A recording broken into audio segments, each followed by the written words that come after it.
The April 5th, 2022 election is coming upon us quickly, and as you may have heard, the City of Belle has a new item on the ballot, Proposition 1. This year's election will offer the unique opportunity to transition from an elected marshal position to an appointed chief of police. What in the world is the difference, you might ask? The marshal is elected, and the chief of police is appointed by the mayor and board of aldermen.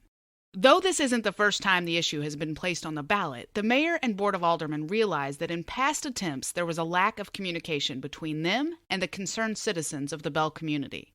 The issue was simply placed on the ballot without clear reason and without explaining why this expected change from voters would be beneficial to the community. This time around, we hope to change that, providing you with complete transparency as to why this issue is back on the ballot. Not only is it our goal to provide Belle citizens with complete transparency, it's also our goal to have whomever represents our law enforcement do the same. By appointing a chief of police versus electing a marshal, the chief of police will be required to provide complete transparency to the mayor and aldermen, but most importantly, to the community. By voting yes for Proposition 1 and appointing a chief of police, another layer of accountability is added, once again leaving the door open for complete transparency to you, the citizens of Belle.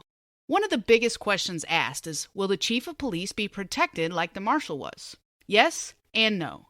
Just as a marshal has to go through a lengthy process to be removed, the chief of police has various layers of protection as well. But let's break this down. Say the marshal isn't performing the duties he or she took an oath to perform upon election.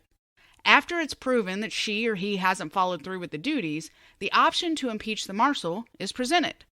This is both lengthy and expensive and costs taxpayer dollars to hold the marshal responsible for his or her neglect of duties. In the end, no one wins. But what happens if the appointed chief of police is in the same predicament, taking an oath to perform his or her duties, but doesn't follow through? The mayor and aldermen must still present a good reason to dismiss the chief of police.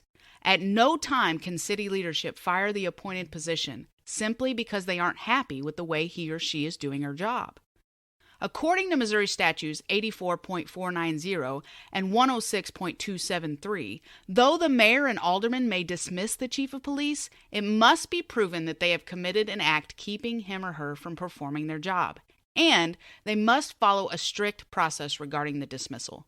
Shall the chief of police be discharged without reasonable cause, he or she is allowed to appeal the decision. As the City of Belle strives to rebuild the police department from the ground up, the appointment of a chief of police is a key strategy for successful implementation. And we can't move forward in building a better, safer community without the support of its citizens, you. If you have further questions, please join us on Monday, March 14th at 6:30 p.m. or Friday, April 1st at 6:30 at the Belle Bland Community Center for a public discussion. Your voice matters. Your vote matters.